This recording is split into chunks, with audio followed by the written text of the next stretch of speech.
ya cropot ya, minimal Wahyu nih udah. Yang lain gimana? Sudah juga? Saya sudah, Bu.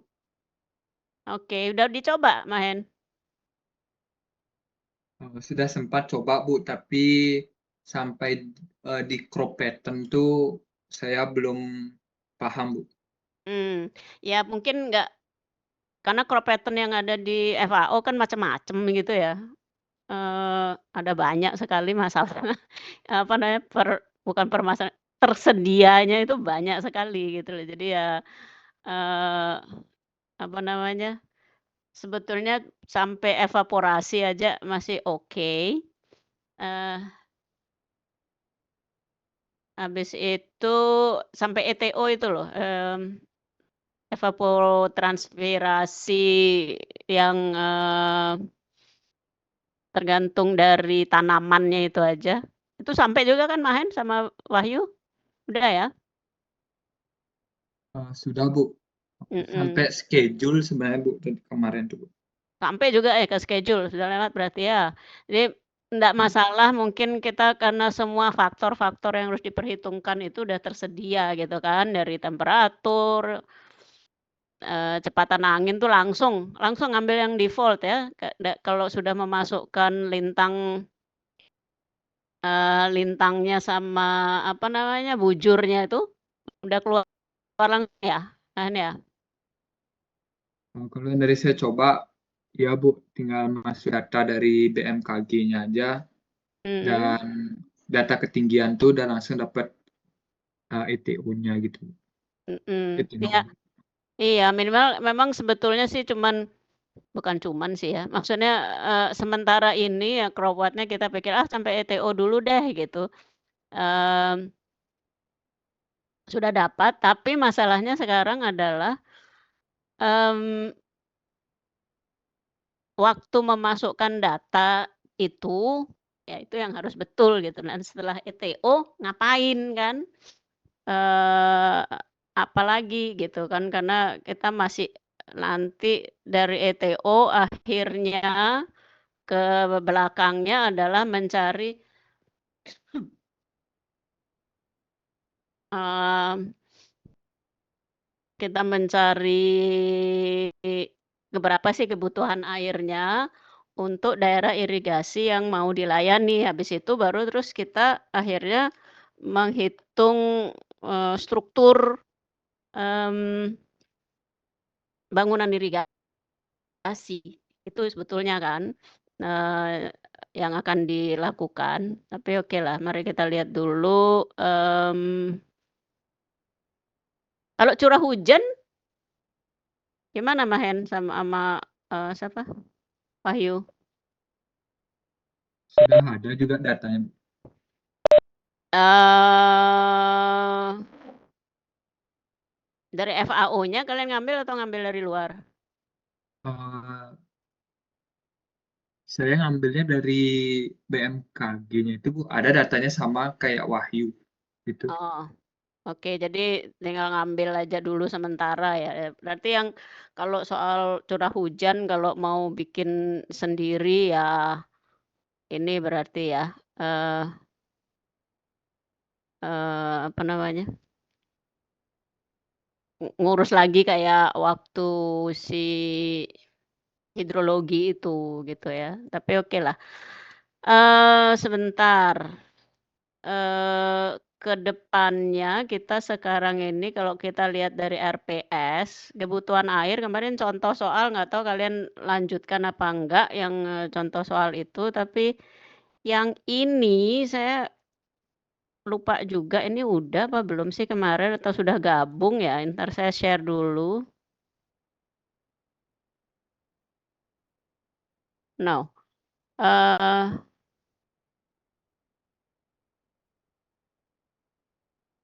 kenapa nggak keluar nih?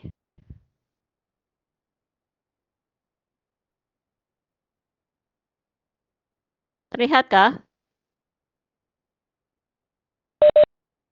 Sudah terlihat ya? Yang ini kemarin ini mungkin saya sudah gabung sih ya, karena yang sebelumnya itu, mana dia?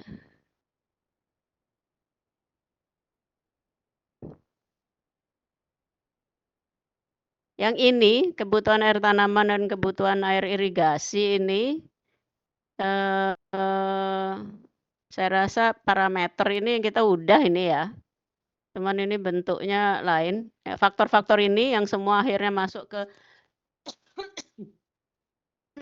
nggak bisa ngomong lama-lama nih. Faktor-faktor ini yang sudah akhirnya masuk di apa, default setting, sudah ada datanya di FAO ya, ini kan radiasi matahari udah langsung masuk kalau kita memasukkan koordinat ya kan, suhu juga, kelembaban juga, angin sama tekanan barometer masuk juga ya. Terlihat nggak nih, saya memang nggak pernah running-nya sih ya, tapi, semua parameter ini masuk semua sudah langsung gitu kan ya? Siapa nih? Wahyu sama Mahen aja nih, siapa lagi yang nyoba?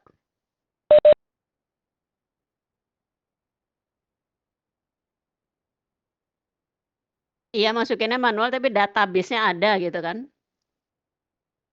Mhm, data nggak usah nyari lagi sendiri gitu loh ya, data sekunder gitu, datanya ada tinggal, apa, mengambil gitulah. Terus, kalau ini, faktor geografi dan sebagainya, itu nanti setelah selesai dapat ETO itu. Mmm, yang ini saya rasa kemarin sudah ya dengan lisimeter dan sebagainya ini, minggu lalu kayaknya ya? Ya nggak Wahyu? Lupa. Jadi mengukur nilai ET adalah, faktor dikali ETO yang kita dapatkan dari, program CropWatt itu, minimal paling tidak. Jadi kebutuhan air irigasi adalah evapotranspirasi mah kehilangan air ditambah kebutuhan khusus, ini juga sudah ya, dan sumbernya adalah dari, eee, air irigasi. Nah ini yang pemberian air irigasi ini yang kita nantinya hitung,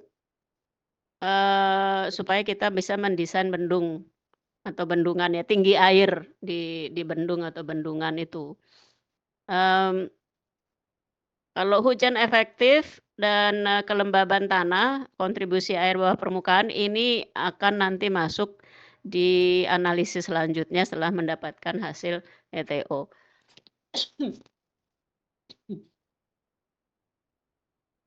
Yang hujan efektif ini yang dihitung ya pakai, rumus empirik, mmm,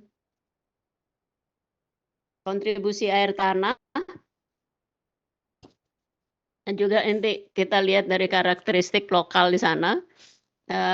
Jadi yang dihitung tuh seperti di hidrologi drainase, jadi berapa, eee, curah hujan, kemudian groundwater-nya berapa dan bagaimana karakteristik, tanah di tempat tersebut.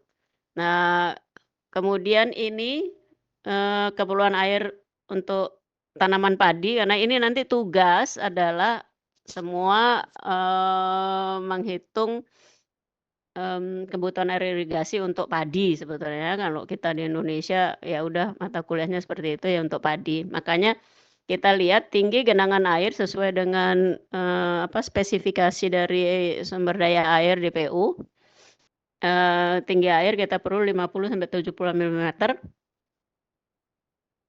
untuk varietas lokal. Jadi nanti kita, apa namanya, konversikan kebutuhan air itu berapa milimeter per air yang bisa dikonversi ya. Jadi 1 milimeter per hari sekitar 0,116 liter per detik per hektar. Itu yang nanti dipakai. Kemudian untuk tanaman padi, ini juga ada di, apa, aturan, KP 01 sebentar saya lihat dulu.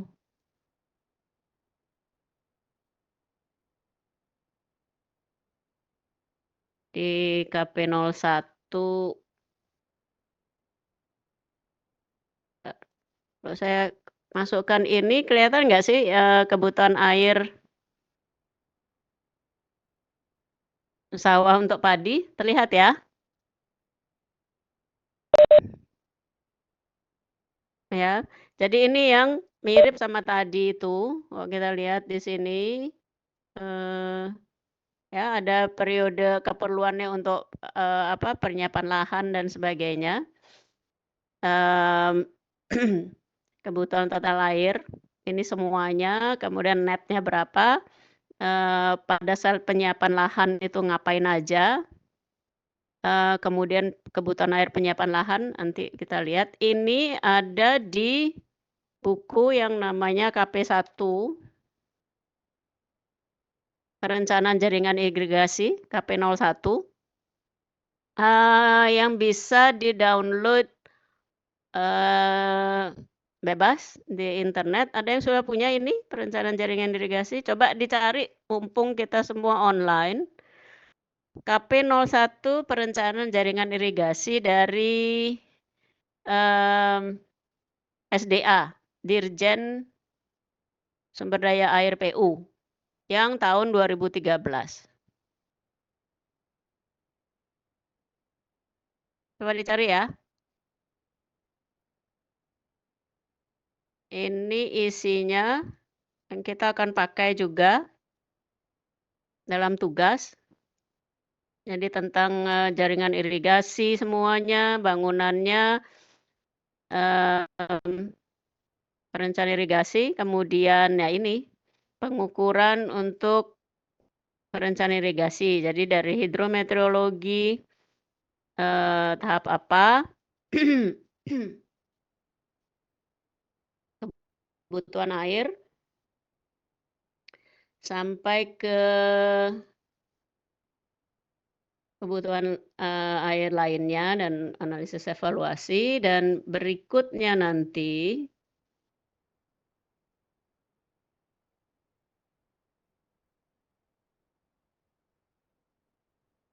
kita juga pakai KP03.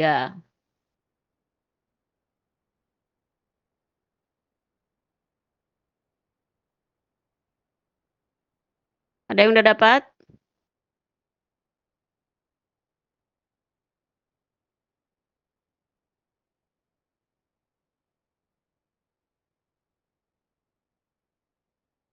Halo?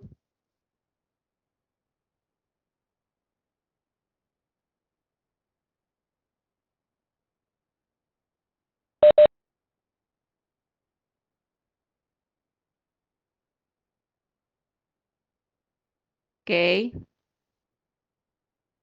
01 sudah ya?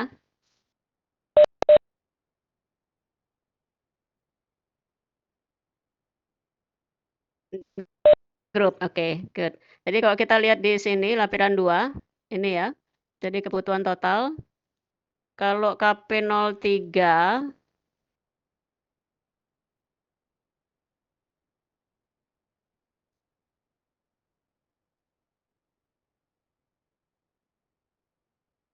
KP03 untuk saluran,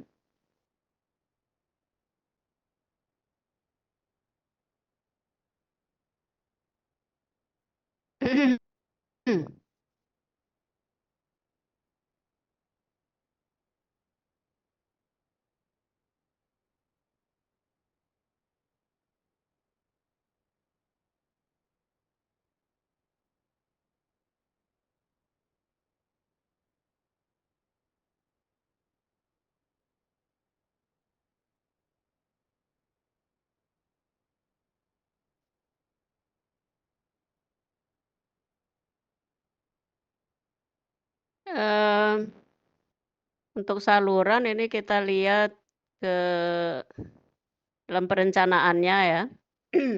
Ini juga sudah ada saluran tanah tanpa pasangan, kemarin kita sudah lihat ini juga di kuliah yang lalu, bagaimana untuk kriteria hidrolisnya, nih yang seperti ini,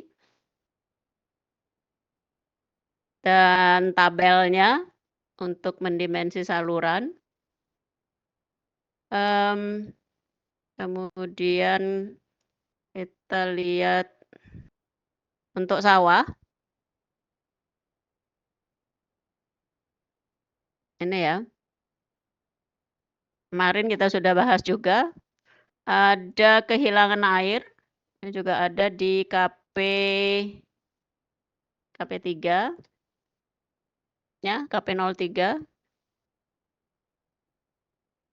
Kehilangan air ini sudah sempat dibahas, kemudian efisiensi juga sudah dibahas. Nah, ini yang kita lihat nanti, kebutuhan air pada sawah petak tersier ini pakai ya NFR, kebutuhan bersih air di sawah berapa. Kemudian di petak sekunder, petak primer, dan di bendung nanti yang contoh soal yang minggu lalu itu.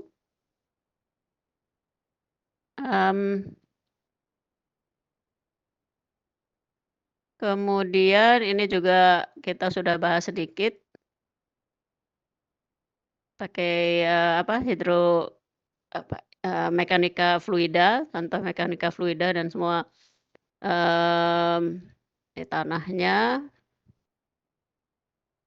Nah, ini juga kemarin sudah di tabel ya, untuk mendesain penampang saluran, termasuk juga tinggi jagaannya, itu juga sudah kemarin. Ini tinggi jagaannya berapa yang seperti ini.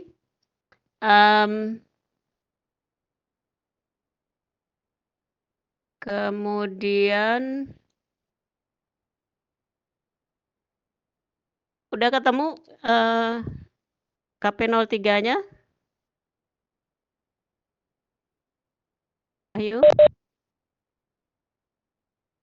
Udah ya? Oke, saya WA off kalau lagi kuliah.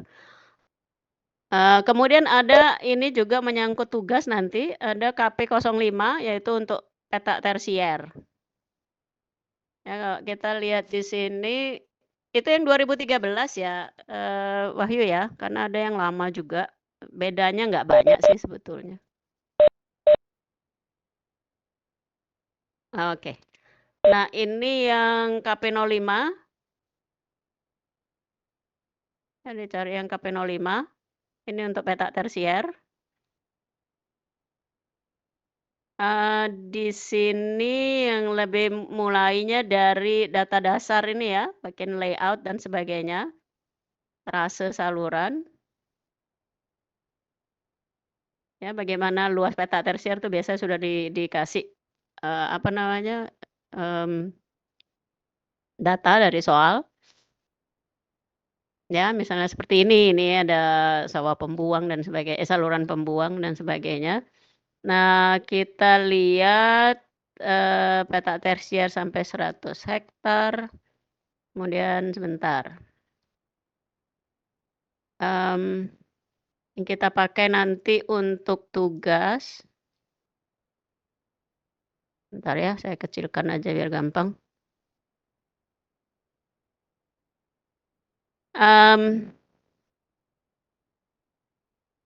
Untuk pembuang, mana dia?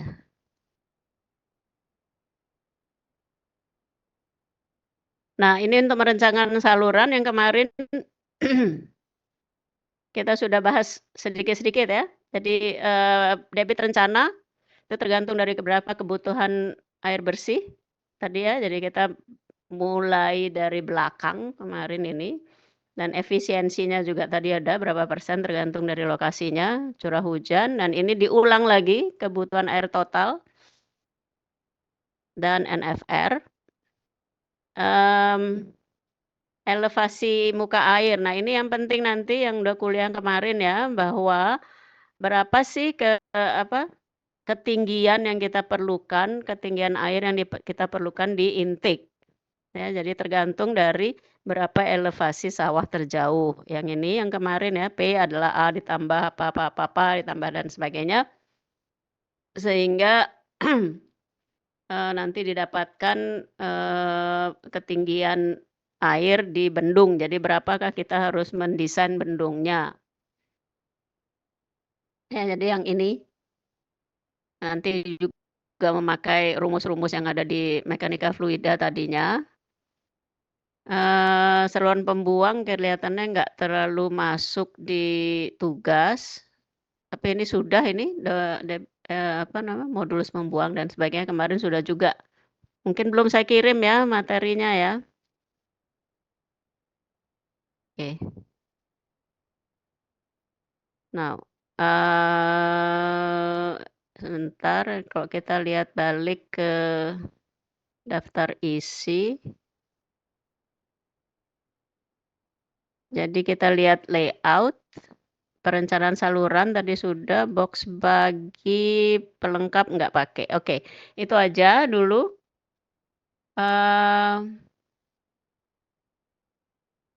Nanti kita pakai juga KP04.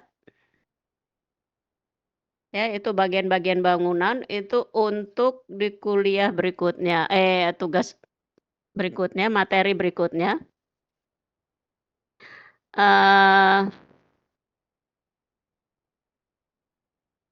Untuk bangunan-bangunan. Dan KP02 untuk bangunan utama. Ini untuk nanti setelah middle test. Ya, KP02.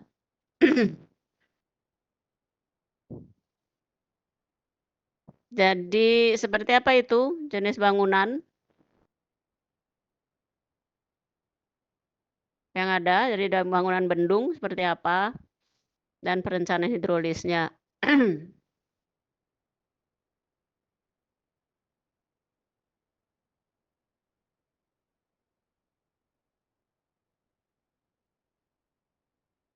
Oh, kenapa nggak mau dia?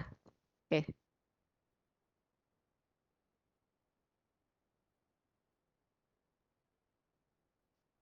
Ini nanti setelah KP02 ini nanti setelah middle test. Ya. Jadi kalau kita balik ke kebutuhan air.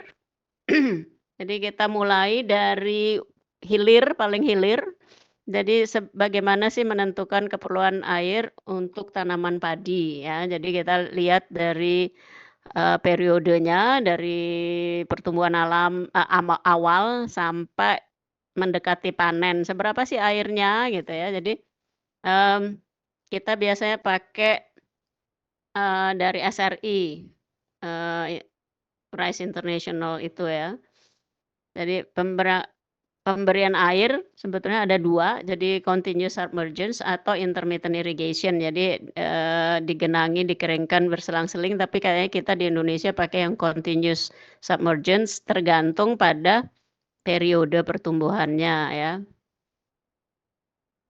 Kalau yang continue, kenapa kita pakai continue? Karena nggak terlalu mikirin lagi gitu ya, jadi kontrolnya juga nggak terlalu, ketat. Pengendalian gulma lebih murah, jadi kalau di Bali terutama, itu sayur gonde itu kan termasuk gulma juga ya. Jadi pada pada saat padi itu kalau di Bali ya, saya nggak tahu di Jawa. Kalau pada saat umur tertentu, gonde itu keluar. Dan kemudian kita bisa apa istilahnya, masih ada ya istilah itu ya, Wahyu, majukutan itu masih ada nggak sih, Wahyu? Ada istilah itu bahasa Bali?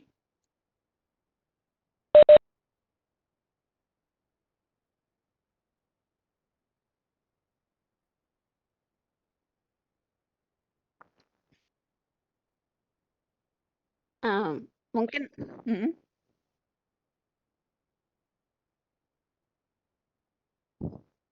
nggak asing ya? Coba nanti mungkin kakek atau nenek yang masih mendengar, karena itu pertama kali saya dengar sih tahun 90-an itu, petani itu kalau dalam rangka membersihkan gulma di Bali itu namanya mejukutan katanya. Kebetulan dapat dapat gonde itu ya, kalau nggak tahu kalau di Tabanan gonde itu memang ditanam sengaja ya? Siapa yang dari Tabanan? Mahen ya? Ya Bu, saya dari Tabanan. Itu kalau gonde di sana memang memang di apa namanya, sengaja ditanam atau, apa namanya, hasil sampingan sih? Sebenarnya saya kurang tahu Bu, tapi saya sering makan aja Bu.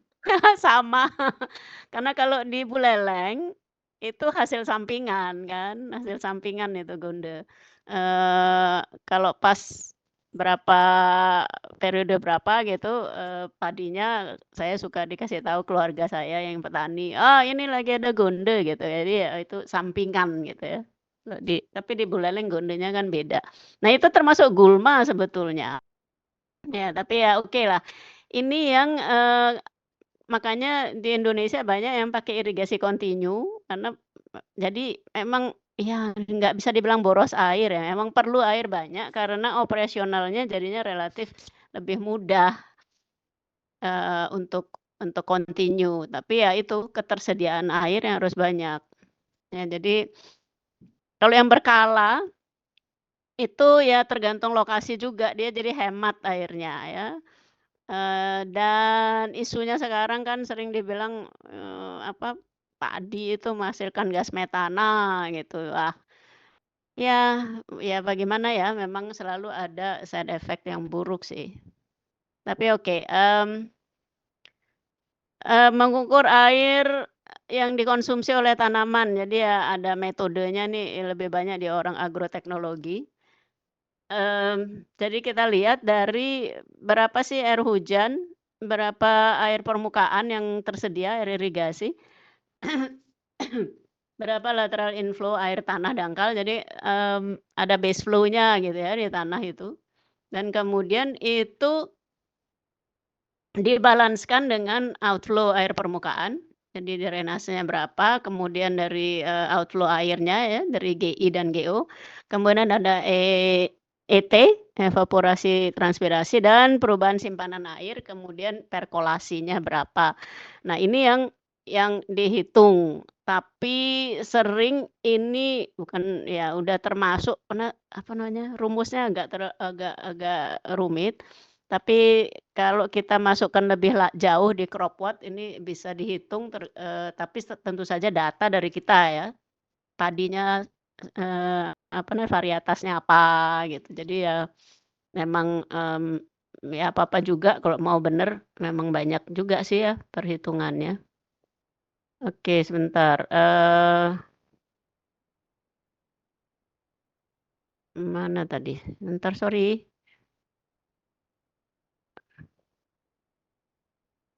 Yang ini,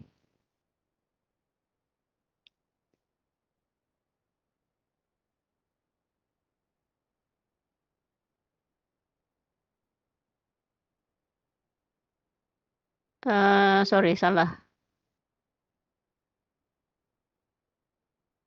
Nah kebutuhan air irigasi ini mungkin kemarin sudah pernah dibahas, singgung-singgung sedikit ya. Jadi kebutuhan air, tergantung kehilangan airnya juga, dan persamaannya adalah KAI sama dengan ET ditambah KA, kehilangan air ditambah kebutuhan khusus. Ini mungkin sudah juga sedikit kemarin ya. Misalnya, mmm, evapotranspirasi ET-nya 5 milimeter per hari, ya ET 5 milimeter per hari. Kemudian P, kehilangan air 2 milimeter, kemudian penggantian lapisan air per hari 3 milimeter, maka KAI-nya 10 milimeter. Ya, kebutuhan khususnya itu akibat penggantian lapisan air. Jadi kemarinnya, hari ini perlu penambahan air gitu misalnya, karena tergantung periode tumbuhnya padi. Jadi kalau memang seperti itu, maka KAI adalah 10 milimeter per hari. Nah, ini nanti dikonversikan menjadi berapa liter per detik per hektar, gitu ya. Kemudian yang tadi, air irigasi dapatnya dari mana? Dari air irigasi yang kalian siapkan, dari intake, kemudian hujan efektif yang kalian hitung, kemudian humidity di tanah, kemudian adakah air di bawah permukaan. Jadi pemberian air irigasi, itu berapa banyak yang diberikan. Jadi kebutuhannya tadi itu 10 milimeter per hari, dikurangi dengan hujan, karena hujan tuh ekstra kan, dikurangi lagi dengan kebutuhan kontribusi air tanah. Jadi untunglah ada hujan gitu, kalau ada banyak hujan, sama ada air tanah, jadi kalian mungkin menyediakan air relatif lebih sedikit. Kalau menyediakan air lebih sedikit, maka mungkin tinggi bendungnya nanti nggak terlalu tinggi perlunya, sehingga, apa namanya, menurunkan biaya investasi nantinya. Bukan cuman di tinggi bendung, tapi juga salurannya menjadi mungkin lebih kecil. Nah, jadi faktor ini yang tadi kayak orang ngafalin ya, faktor-faktor apakah yang mempengaruhi gitu ya. Bukan cuma dihafal, tapi emang dilihat seperti ini. Secara logika kalian emang lihat ya, berapa sih saya perlu air yang tersedia, jadi berapa kalian perlunya, dikurangi air yang sudah disediakan oleh alam. Contoh kebutuhan air pada satu periode dihitung 10 milimeter per hari yang tadi ya. Hujan efektif pada periode tersebut 3 milimeter per hari, air tanah ada 1 milimeter per hari, jadi kita bisa menghemat 40% jadinya kan. Tadi perlunya 10 tapi ada sumbangan tinggal 6 jadi, berkurang 40% dia ya. Nah itu kan besar sekali pengaruhnya pada konstruksi nanti. Kebutuhan air di sawah tadi sudah ya dari KP03, ada pengolahan lahan, ngapain aja waktu ngolah lahan, terus konsumtifnya itu berapa tergantung periode tanamnya. Pada saat itu masih seedling atau padinya tingginya 10 senti, 20 senti dan sebagainya tuh, itu dilihat per periode. Kemudian perkolasinya berapa dan mengganti lapisan air ini ya maksudnya setiap kali apa namanya, tahap tahap tumbuhnya pasir. Kemudian sumbangan hujan efektif. Ya ini tadi satuannya bisa dapat milimeter per hari, nanti dikonversikan menjadi berapa liter per detik, dan kemudian nanti bisa dilihat jadi sekian per hektar. Nah, dari sekian per hektar itu kalian menghitung debit, intake. Kemudian untuk pengolahan lahan padi, ini PWR namanya ya, kebutuhan dilambangkan dengan PWR, kebutuhan air untuk penyiapan lahan.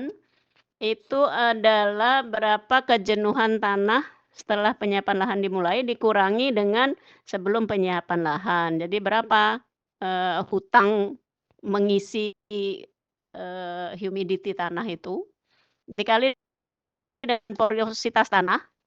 Nah ini lagi jadi mektan pakai atau geoteknya masuk ke sini, dikali dengan asumsi kedalaman tanah setelah penyiapan lahan. Itu sudah ada angkanya untuk padi tergantung periodenya. Ditambah dengan kedalaman genangan setelah pekerjaan penyiapan lahan. Jadi sudah ada kan, kenyaan air di sawah selama 1 hari. Nah ini yang masuk nanti untuk perhitungan selanjutnya. Untuk penyiapan lahan secara empiris itu sebesar 250 milimeter. Itu penyiapan lahan awal ya setelah seedling. Kalau yang tidak ditanami agak lama, bisa ditambah 50 milimeter. Apa maksudnya itu? Nah, waktu kita ada perencanaan pola tanam, itu kan nggak selalu padi padi padi terus kan. Jadi padi, kemudian karena memang kurang air tersedia, menanam mungkin, jagung yang memerlukan air lebih sedikit. Nah, setelah jagung, mau nanam padi lagi, nah itu perlu tanah yang lebih banyak lagi. Kenapa? Karena harus mengisi, kelembaban tanah yang ada gitu ya, pori tanahnya kan kurang terisi selama menanam jagung. Padahal untuk sawah dengan pengairan kontinu, pengairan kontinu itu berarti kan bukan hanya menggenang tapi seluruh pori tanah itu harus saturated sehingga dianggap secara empiris ditambah lagi 50 milimeter. Nah, sering kita pakai rumus untuk di Indonesia, Van de Hoor dan Zijlstra, itu IR, kebutuhan air untuk pengolahan lahan, yang unitnya adalah milimeter per hari. itu dirumuskan menjadi M dikali E pangkat K per E pangkat K minus 1. M adalah kebutuhan air untuk mengganti kehilangan air akibat evaporasi dan perkolasi di sawah yang sudah dijenuhkan. Jadi M ini dulu dihitung. M adalah EO, evaporasi potensial yang kalian bisa hitung dengan crop watt tadi, ditambah dengan perkolasi. Itu M. Tapi ada kemudian yang harus dihitung juga M dikali T. T itu adalah jangka waktu pengolahan berapa hari. Konstansa itu yang akan dihitung adalah tadi M dikali jangka waktu dibagi S, kebutuhan air untuk penjenuhan, dan E itu adalah bilangan eksponen itu ya, 2,71, 2,72 whatever. Nah, ini yang nanti dipakai. Nah, kalau kita lihat dari contoh soal, kebutuhan air untuk menjenuhkan 250 mm, perkolasi 2 mm, waktu pengolahan 30 hari, EO 4 mm. Maka kebutuhan airnya bisa dihitung gimana? M adalah E0 tambah P, E0-nya 4, ditambah P-nya 2, jadi 6. Konstantanya K, jadi ini ya, K, M dikali T dikali S, M tadi, jangka waktu pengolahan dibagi S, kebutuhan air. M-nya tadi dihitung 6, waktu pengolahan 30, S-nya 250. 250 milimeter tadi ya, kebutuhan airnya. Jadi K adalah 0,72. Jadi langsung dimasukkan ke rumus yang awal. IR, kebutuhan air pengolahan adalah M, tadi didapatkan E berpangkat K. E-nya 2,72, sehingga didapatkan 11,69 mm per hari. Jadi kebutuhan air selama pengolahan lahar hampir 12 mm per hari. Berapa banyak itu? 12 mm, coba dihubungkan dengan 1 mm itu berapa artinya gitu. Kalian kemarin di hidrologi kan udah tahu apa artinya 1 mm air, tinggi air. Ya nggak sih? Ya. Ada yang masih ingat nggak hidrologi? Apa artinya 1 mm? Berapa liter itu? Nah, itu yang nanti dimasukkan ke sana ya. Jadi dapat berapa liter kah ini per hari atau berapa kubik? Ya. Oke kah? Masih ingat? Mahen? Masih ingat nih. Kemarin hidrologi sama saya nih. Mahen masih ingat ya? Masih, Bu. Nah, itu nanti ada konversinya ya. Adit juga masih ingat ya? Yang saya ingat di sini kelasnya Adit, Mahen, Wahyu, Katrin. Halo Katrin. Lupa sih. Halo Bu, selamat sore. Manggilnya Katrin ya, Katrin ya? Emiliana apa Katrin? Boleh Bu, bisa Karin. Oh, Maaf Bu, join. Karin. Kenapa? Ya, Iya, iya lupa. Bu. Iya, lupa Mohon Karin. maaf Bu, join lihat HP. Oh, nggak apa-apa. Ya, jadi masih ingat ini ya, yang saya ingat namanya itu aja nih, kebanyakannya itu. Sama satu lagi yang saya ingat adalah Kadek Wardani. Halo, ada di kelas nggak Kadek? Ada, Bu. Oke, masih ingat ya menghitung berapa liter dari 1 milimeter atau berapa meter kubik? Masih, Dek? Oh iya masih, Bu. Ya, oke, kalau enggak ya inget-ingetin lagi gitu ya. Karena nanti ini terjemahannya ke sana gitu kan, untuk perasaannya gitu kan. Walaupun nanti ini akhirnya menjadi liter per detik untuk menjadi, apa, kita hitung debit. Nah, penggunaan konsumtif itu tergantung jadi jenis tanaman, sementara ini kalau kita ngitung padi ya, tanamannya padi tinggal varietasnya apa, umur tanaman dan, faktor klimatologi ya. Koefisien tanaman yang lalu sudah disebutkan juga ya, dibandingkan dengan satu tanaman standar itu. Nah, ini contoh-contoh Pertumbuhan tanaman dengan koefisien yang tergantung, yang disediakan oleh FAO. Jadi misalkan Nedeco, Prosida, atau FAO, periode 15 hari pertama sampai ke 8, ini dilihat di KP01 ini ya, di halaman sebentar mana tadi KP01.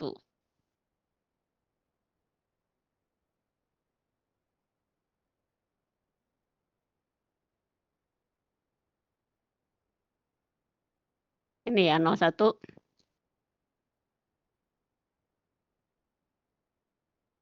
Sorry, itu ini tadi rumusnya IR.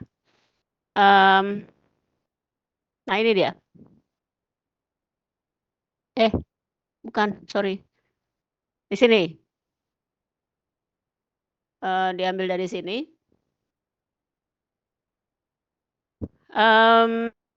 Kemudian ETO atau ET0 ya ini ya, yang tergantung dari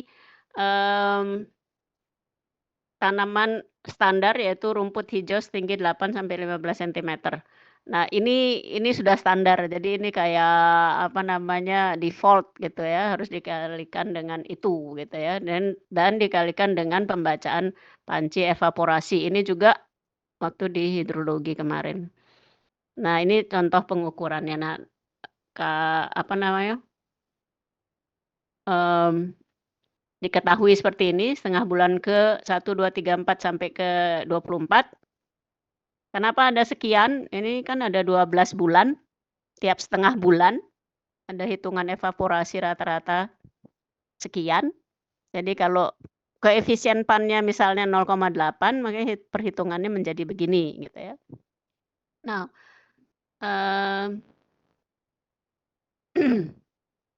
dan ini contoh untuk analisis evapotranspirasi itu ada di KP02 tadi. Mari kita lihat contoh, mana dia?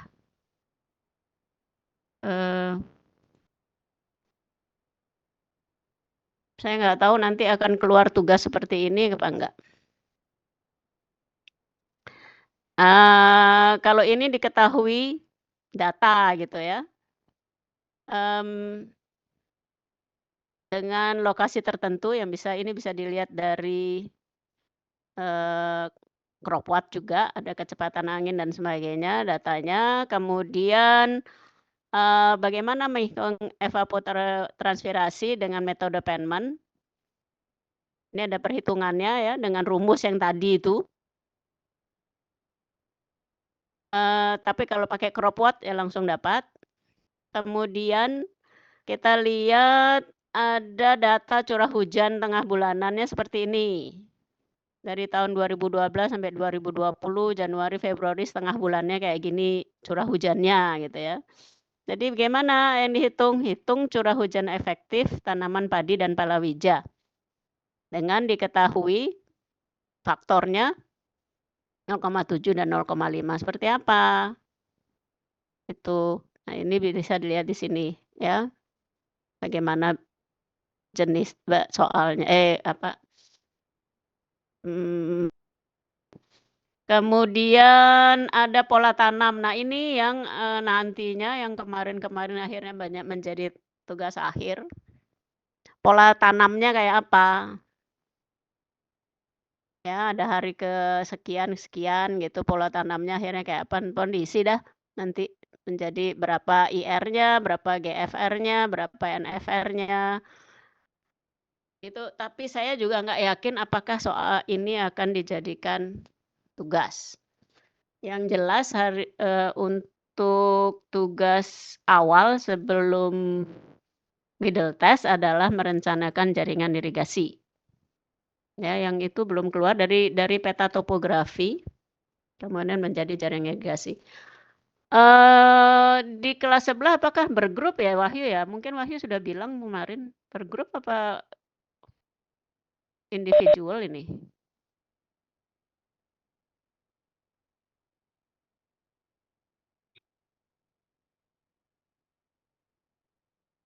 Berkelompok ya? Oh, makanya kemarin Wahyu nanya ya, "Kita berberapa dong ini kelompoknya?" Gitu kan. Mbak, saya stop dulu. Akhirnya bagaimana kalau sama teman-teman Wahyu? Karena kita ada 31, anggaplah Jessica mungkin nggak ikut ya. Apakah bertiga saja? Satu grup berarti berempat? Atau berdua, bertiga aja ya? Berapa tadi? Saya kok lupa. Di kelas sebelah bertiga ya? Satu grup ya? Enggak, maksudnya satu grup bertiga, 3 mahasiswa? Oh, oke. Saya pikir berdua juga bisa, tapi berdua nanti jadi 15, satu grup berarti bertiga. Tapi kalau bertiga karena isinya mulai dari merencanakan topografi, terus merencanakan trase, saluran, sampai ke, apa namanya, mendimensi saluran kan.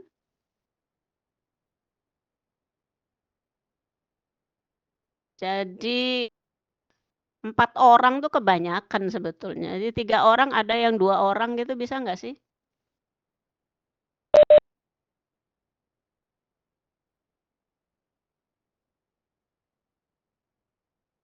10. Ya kalau 3 orang kan berarti, 10 kelompok, satu kelompok isinya 4. Iya, atau kita bikin 15 kelompok, jadi 2 orang, satu kelompok isinya 3. Saya juga belum tanya sih sama tim, yang mana yang bagusnya. Tapi okelah, sekarang kita sudah tanggal, udah pertemuan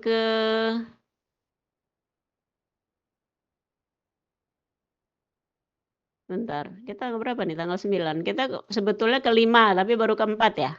Udah ke-5 ya? Sudah pertemuan ke-5 kita?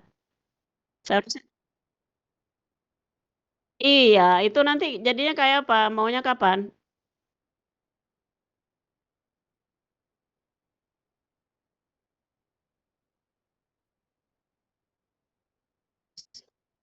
Ya, tolong diskusikan ya. Saya Jumat bisa, Sabtu bisa, asal jangan terlalu malam, paling enggak sampai jam 3 sore gitulah. Jadi kita ambillah 1 jam, 1,5 jam masih oke. Dari pagi bisa kalau, Jumat sama Sabtu. Oke, nanti dikabari ya, supaya menyelesaikan itu. Mungkin yang akan datang kita langsung sudah bikin, bicara tugas supaya bisa cepat selesai karena UTS itu dijadwalkan kan 2 minggu lagi ya, 3 minggu lagi ya, mulai tanggal 30 Oktober, ya kan? 3 minggu lagi mulai. Hmm? Iya. Jadi liatin aja nanti setelah itu, tadi di bulan November kita sudah mulai dengan bendung. Dan itu mungkin ada tugas lagi. Ya kita lihat aja nanti, ya. Oke, kita schedule sampai pukul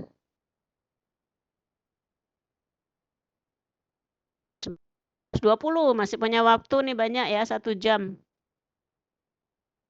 Ada kuliah lagi nggak nanti? Nggak ada kan?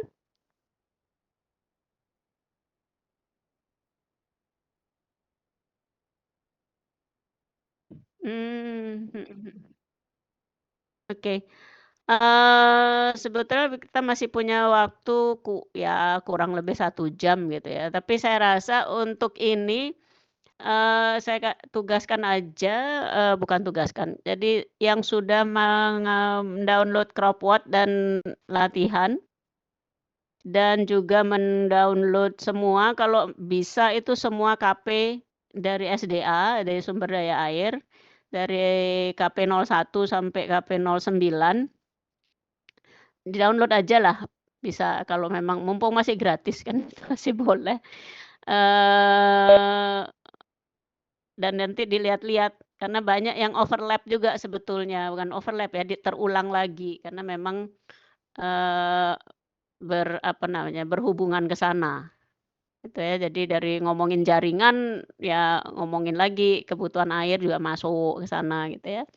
Jadi tugasnya itu aja, mmm, dan nanti saya tunggu kapan kita kuliah tambahan satu lagi untuk membicarakan tugas.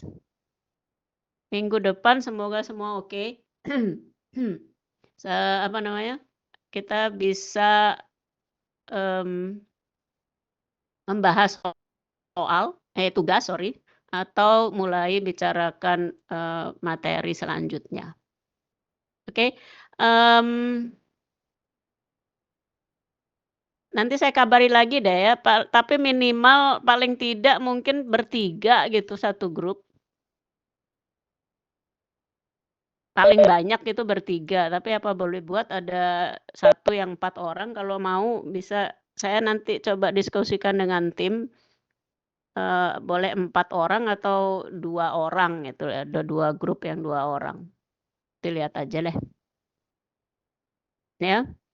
Jadi ada 9, kalau memang seperti itu 7, 9, 7, 9 grup yang bertiga, tambah 2 grup yang berdua, ya. Oke, saya rasa nggak ada pertanyaan ya. Ada pertanyaan kah? Nggih,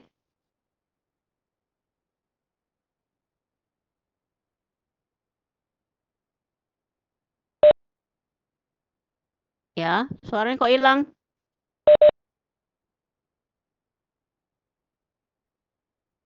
Ya ya, sudah. Akhirnya udah dengar. Ya, gimana Wahyu?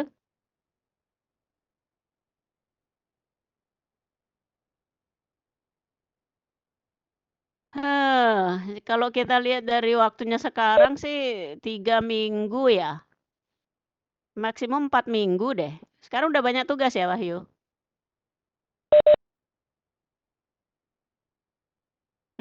Mhm. Dikumpulkan sebelum UTS? Mmm, oke oke. Ya saya sih biasanya nggak jahat gitu ya. Jadi, ya mungkin pas pada saat UTS. Pada saat UTS dan kita lihat kalau gimana ya kita bisa kasih tambahan waktu. Ya, jadi kerjakan dulu tugas yang sudah ada sekarang, apa yang sudah keluar, ini saya diskusikan lagi, di kelas sebelah memang sudah keluar tugasnya, tapi kan saya yang terlambat ini, eee, untuk, apa, kemajuan, perkuliahan di kelas kita ini kan agak lambat. Tapi saya akan coba cek dengan tim yang seperti apa. Tapi sementara gitulah pas UTS ya Wahyu. Jadi 2 mingguan gitu. Nggak lama sih sebetulnya ngerjainnya kalau mau ngebut. Oke, ada lagi?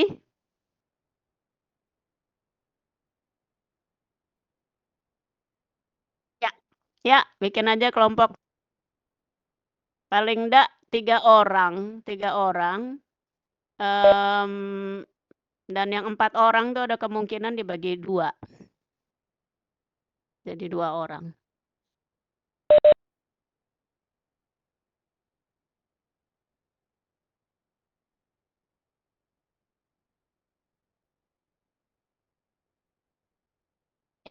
Oke. Iya, terima kasih ya, Wahyu. Oke. Mmm, saya rasa itu aja kuliahnya, walaupun waktunya masih banyak. Silakan dicari referensi tugas yang sebelumnya misalnya, dicari dan materi. Oh, materi dari saya? Ya belum juga ya. Nanti saya kirim. Ya saya rasa itu aja. Oke, kalau ada pertanyaan lagi bisa dijapri ke saya atau via Wahyu, oke? Oke, terima kasih semua. Selamat sore. Sehat-sehat ya. Ibu. Selamat sore, Bu. Selamat sore, Sore Bu. semua. Terima kasih. Makasih. Ditunggu juga, Bu. Terima kasih.